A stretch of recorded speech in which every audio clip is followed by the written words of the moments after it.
Coming up, some Asia. Former Thai Prime Minister Yingluck reiterates her rejection of corruption accusations.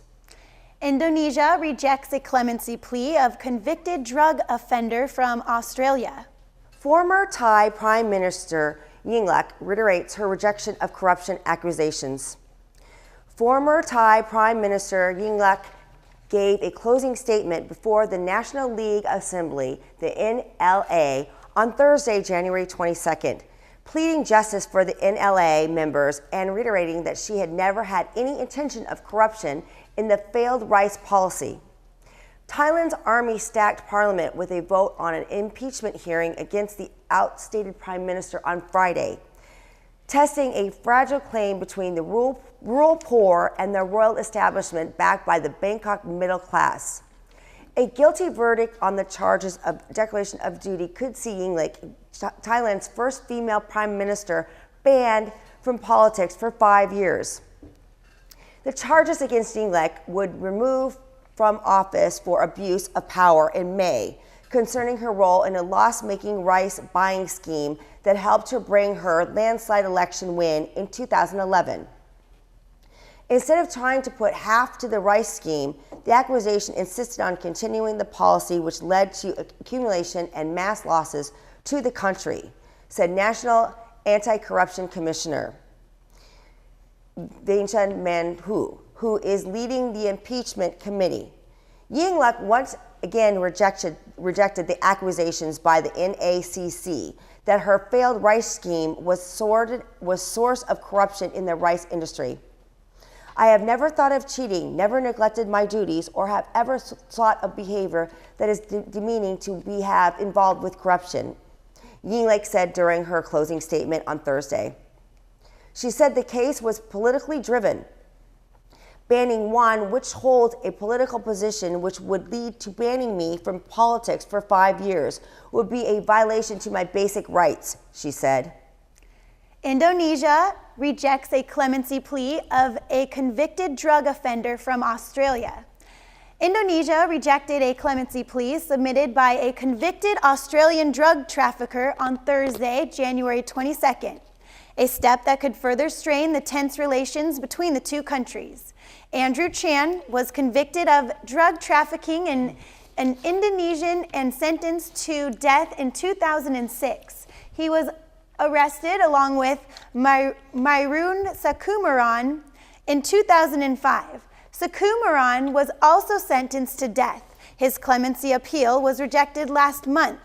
Both were members of the so-called Bali Nine, a group of Australians convicted of attempting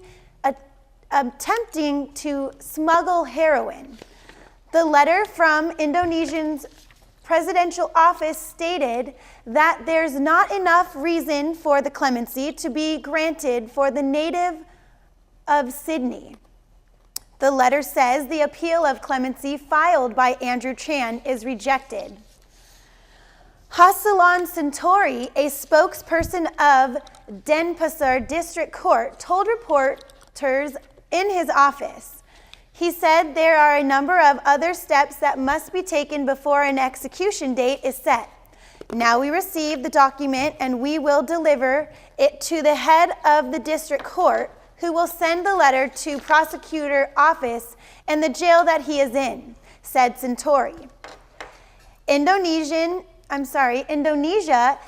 executed 6 drug offenders last Sunday, January 18th. 5 of the 6 were foreigners. The executions prompted Brazil and Netherlands to recall their ambassadors. Australia and Indonesia have a long history of diplomatic tensions, which have periodically complicated cooperation on regional issues, including people smuggling and intelligence. South Korea's central bank to monitor financial markets. South Korea's central bank governor said on Thursday, January 22nd, that Seoul is keeping a close eye on fluctuations in financial markets sparked by rate cuts in Canada, Denmark, Switzerland. The violation has not affected us much yet, but we're keeping a close eye on markets and especially the European Central Banking decision. Bank of Korea, BOK, Governor Lee Ji-hoon also told reporters at a news briefing in Seoul. He said that the temporary market violation has been heightened by recent divergence in monetary policies in countries around the world. Lee added that recent rate cuts by the BOK will take some time to slow up the economy, given the lags between actual policy moves and the effects on credit conditions. Although our growth forecast was cut to 3.4%, this does not indicate that we are pessimistic about the economy, Lee said. South Korea's central bank cut its policy interest rates in October, in line with the market's expectations, aiming to add momentum to the economy's economic recovery that is providing slowly to take off.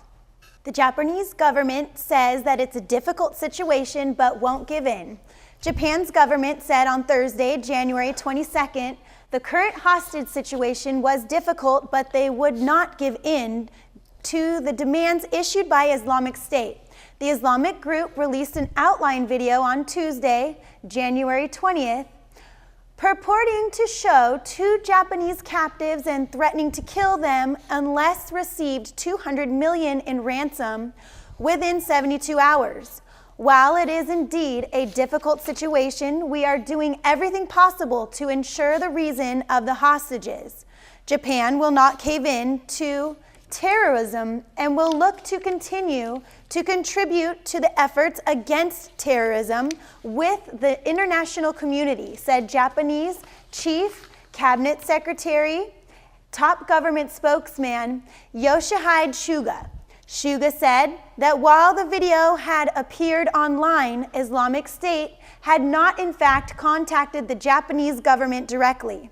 And while it would not give in to their demands, Japan would continue to use whatever means it could to free its citizens.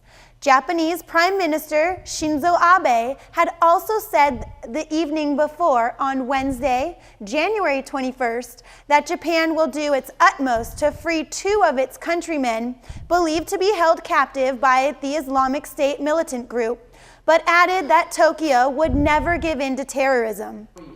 Australian Prime Minister reassures Japanese Prime Minister of support in hostage crisis. Australian Prime Minister Tony Abbott on Thursday, January 22nd, told Japanese Prime Minister Shinzo Abe that both he and the Australian National stand firmly behind Japan in the fight against terrorism. Prime Minister Abbott reaffirmed to Abe that there's strong ties during this threat against Japan hostages by the Islamic State, and said Australia and Abbott stand behind Abe and Japanese in the fight against terrorism. Cabinet Secretary Yoshihide Suga told reporters at the regular news conference, Abbott, who has called Abe in Australia, was ready to help the hostage return home safely at any way possible. There's only 24 hours remaining for Japan to pay the U.S. $200 million demanded by the Islamic State militants in the video posted on Wednesday, January 21st. Japan has set up a crisis center at the Japanese embassy in Amman, Jordan, but time is running out for the Japanese hostages. Freelance journalism Kinju Goto and self-styled adventurer Hanjura Yokohama, Japanese officers said they have not confirmed whether the 2 Japanese are still safe and alive since the video was released. Many are also not sure whether the officials have gotten into contact with the hostage takers or whether any negotiations have taken place. Australia's first trial of alleged Islamic State fighter starts. A 30-year-old Chechen woman Australian authorities accuse of fighting with Islamic State jihadists in Syria in 2013 and sending them money pleaded not guilty when the country's first such trial opened on Thursday, January 22nd. Prosecutors allege Mohammed Z, a Russian national, trained with IS in Syria between July and December 2013, fighting with the group, adopting its nationality, and sending it $800 Defense attorney Wolfgang Blaschitz said the man, who could face up to 10 years in prison if convicted of joining a terrorist organization, had done charity work in Syrian refugee camps and did not fight with IS. Of course, the political environment does not lend itself to promoting the assumption of innocence, he told reporters. Fear of attacks is running high in Europe after Islamist gunmen killed 17 people in Paris 2 weeks ago. 4 policemen in bulletproof vests had balaclavas shielded the man from cameras as arrived for the trial wearing thick glasses. Handcuffed and unshaven, he appeared relaxed, wearing a red sports sweater and smiling at his lawyer. I will do my best to make sure the whole thing is done without emotions involved, without any demonization of anyone or anything, and without any kind of undue exaggeration, Blaschitz added. The suspect had been in investigative custody since he was arrested in Austria last August.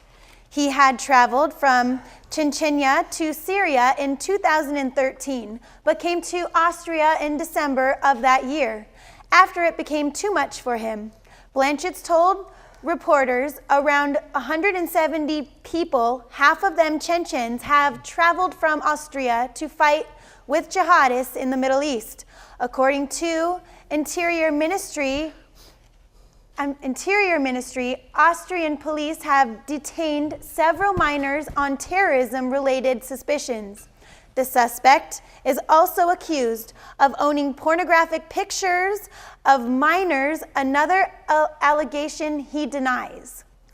Thousands protest in Pakistan against the French cartoonist of Islam Prophet. Thousands of Muslims took to the streets of Pakistan's biggest city, Karachi, on Thursday, January 22nd, to protest against the French satirical magazine that recently published cartoons mocking Islam and the Prophet Muhammad. Anger has been rising over the latest caricature of the Prophet Muhammad, which was published on the front cover of Charlie Hebdo's following an extreme attack on the magazine, killing 12 people in January 7th. They were holding banners, placing green flags. About 5,000 protesters marched through one of the main streets downtown. Cambridge. Green is beloved to have been one of the most favorable colors of the Holy Prophet. I am present, O Prophet of God, and death is acceptable in the service of the Prophet, they chanted. No one is allowed to carry out religious terrorism. No one is allowed to hurt Semitism of others. No one is permitted to spoil the peace of the world. We demand their social boycotts.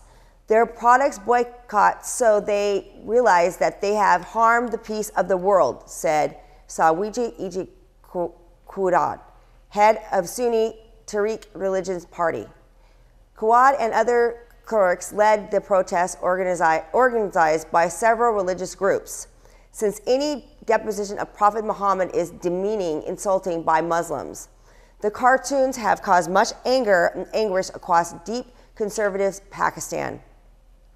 More protests are expected on Friday, January 23rd, and Saturday, January 25th.